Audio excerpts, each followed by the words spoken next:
Capítulo 1.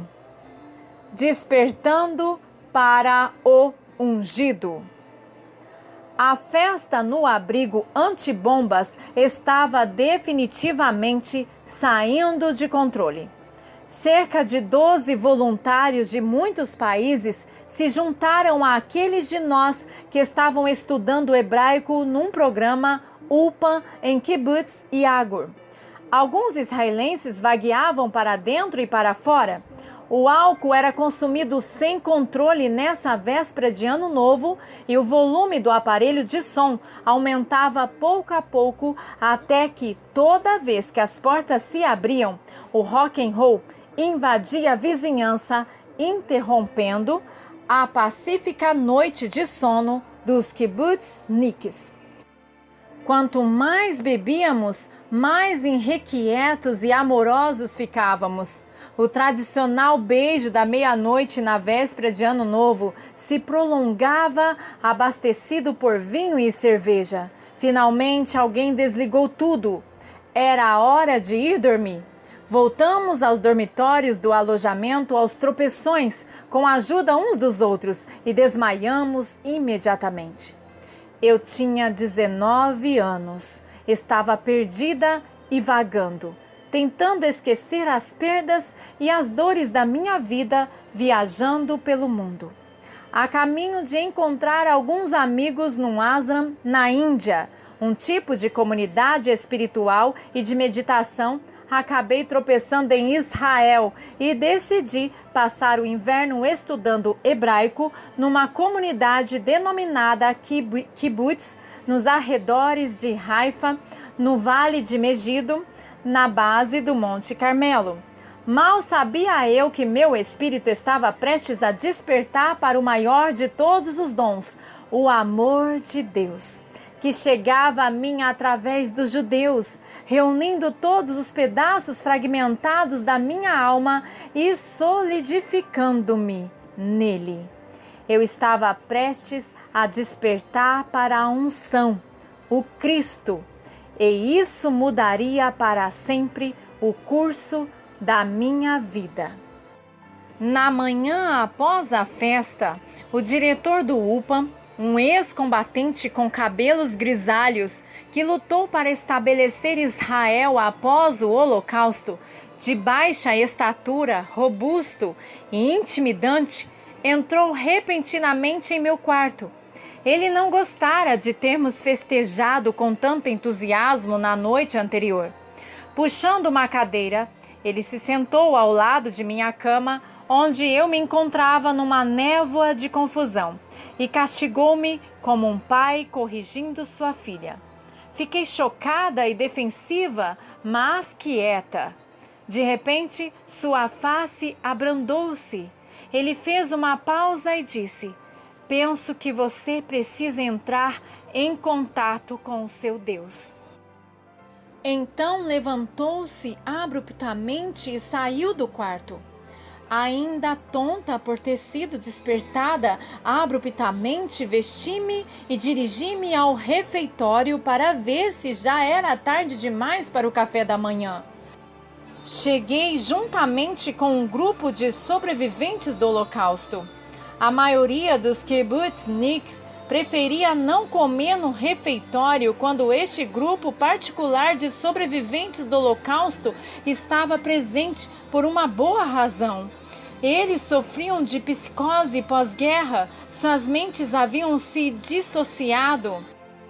Eles se remexiam nervosamente, claramente inconscientes do mundo ao seu redor, tendo sobrevivido ao Holocausto apenas para sofrer de uma psicose pós-guerra, da qual nunca se recuperariam. Uma mulher guiada por uma atendente até a mesa do refeitório, caminhou vacilante até a sua cadeira, com a cabeça agitando-se para a esquerda e para a direita e os olhos ausentes. Ela sentou-se olhando fixamente para a frente até a atendente trazer-lhe uma refeição. A mulher inclinou-se, protegendo o prato com as mãos. Enquanto empurrava rapidamente o alimento para a boca, os seus olhos se mantinham vigilantes, agitando-se como um metrônomo para a esquerda e para a direita, temendo que alguém tentasse roubar o seu alimento. Abruptamente ela empurrou o prato para longe e levantou-se com os olhos arregalados de medo, pulando de lado num pé e no outro, até a atendente guiá-la para fora, muito antes de os outros terem terminado a refeição. Perdi completamente o apetite, então decidi fazer uma caminhada. Ao sair pela porta, vislumbrei a imagem de outro israelense sobrevivente do Holocausto que eu vira ao visitar outro kibbutz. Ele me impressionou tanto que o jamais esquecerei. Ele estava em pé, junto a um bule de café, conversando com outros kibbutzniks. Pela maneira como os outros o abordavam, pude perceber que eles tinham grande consideração e respeito por ele. Esse homem radiava amor, luz e alegria como ninguém que eu já vira.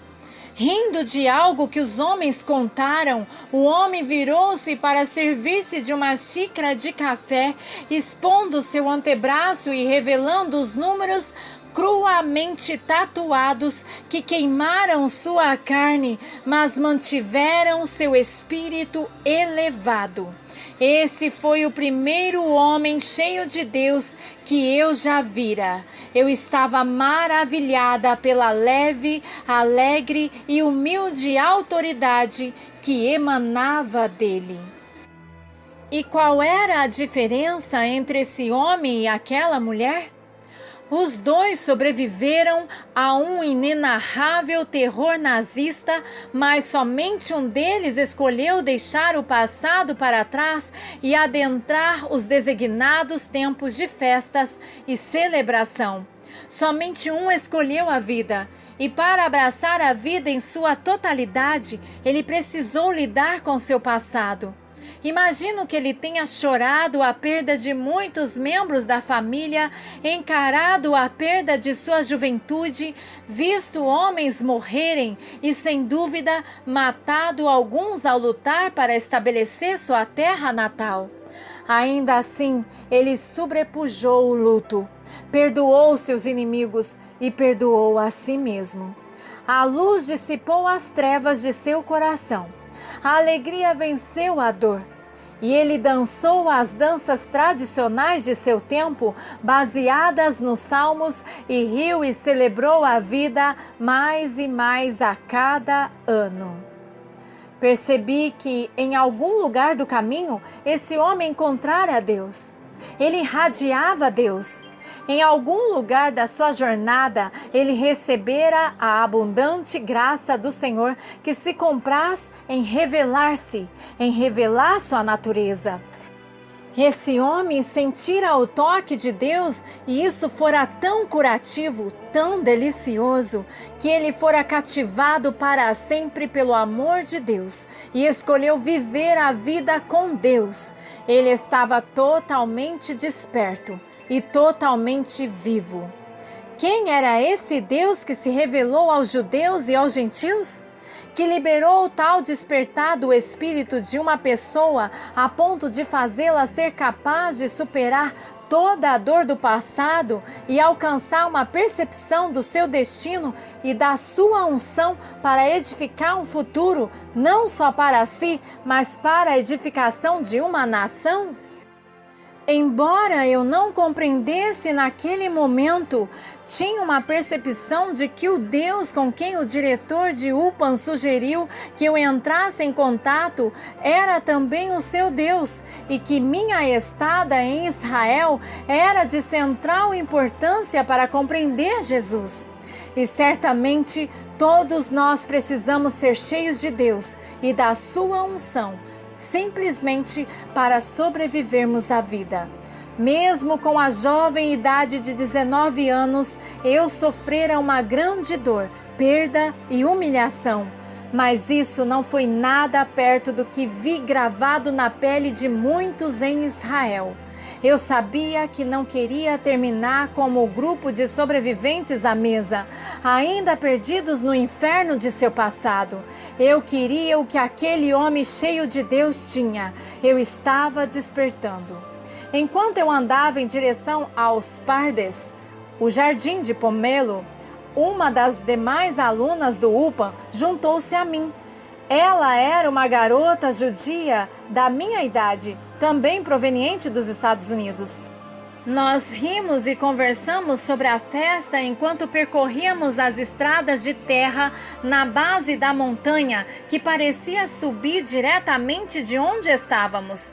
De repente, ela olhou para cima, apontou para o pico invisível da montanha e disse: "Foi lá em cima que Elias matou os profetas de Baal." "É mesmo?" respondi. "Isso foi na Guerra dos 6 Dias?" Eu não sabia que os sírios chegaram tão longe.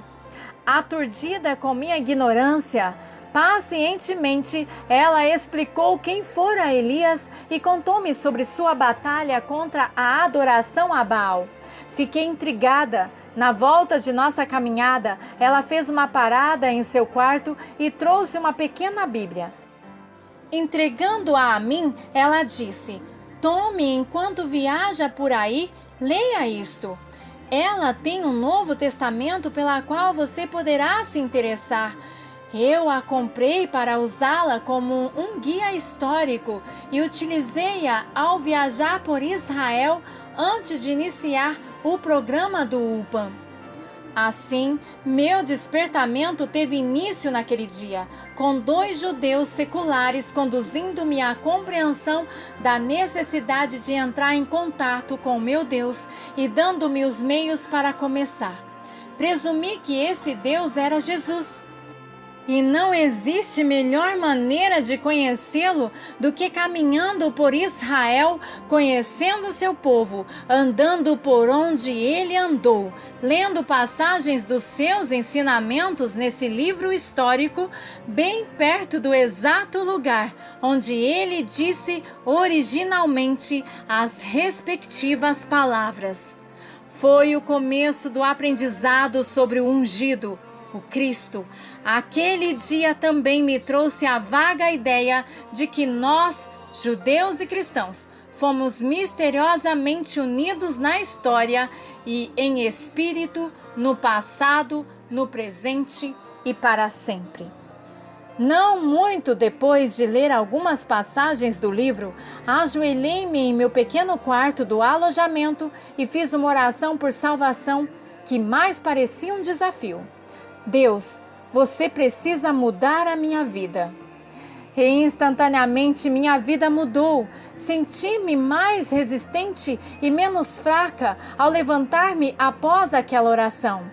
Meu apetite para ler o livro todo consumiu completamente o meu tempo livre. Acabei percebendo que agora podia denominar-me uma cristã, uma seguidora de Cristo, uma cristã. Após cerca de 1 mês, perguntei a Deus se havia qualquer outro cristão vivendo no país. Era o ano de 1979. Os crentes judeus permaneciam escondidos sob ameaça de constante perseguição. Eu sabia existirem algumas igrejas em Haifa, mas não sabia ao certo aonde ir. Por isso pedi a Deus para guiar-me. Uma semana depois, eu estava em Jerusalém encontrando outro cristão da minha idade que me disse para visitar os encontros realizados num albergue para jovens em Haifa. Então, na sexta-feira seguinte, eu fui e pernoitei lá, pois o serviço de ônibus fora interrompido para o Shabat, o dia de descanso semanal judaico. Cerca de 20 pessoas espremidas num recinto começaram a adorar alegremente, exuberantemente, passando do inglês para o hebraico e algumas outras línguas que não consegui decifrar enquanto adoravam. Senti-me um pouco sufocada, mas vi que sua alegria era genuína. Decidi que voltaria na semana seguinte. E se eles ainda estivessem assim felizes, eu lhes perguntaria que substâncias estavam usando. Eu desejava qualquer pílula da felicidade que eles estivessem tomando. Na semana seguinte, eles ainda estavam felizes. Perguntei então o motivo e eles me contaram sobre o derramar do Espírito Santo. Deram-me uma concordância e alguns livros e mandaram-me pesquisar sobre o assunto em casa. Na manhã seguinte, pedi-lhes para orarem por mim. Imediatamente senti um formigamento da cabeça aos pés, uma alegria estonteante crescer dentro de mim como pequenas bolhas de champanhe que explodem em acessos de riso. O amor encheu todo o meu ser. Eu havia despertado para o seu amor. Experimentar o amor de Jesus é o grande despertar. Você se lembra do seu grande despertar? Ele é o alicerce de toda a unção. Durante as semanas que se seguiram àquela experiência, senti como se meus pés não tocassem o chão. Eu estava tão cheia do seu espírito e de júbilo. Mais do que isso, percebi que os olhos do meu espírito haviam se aberto.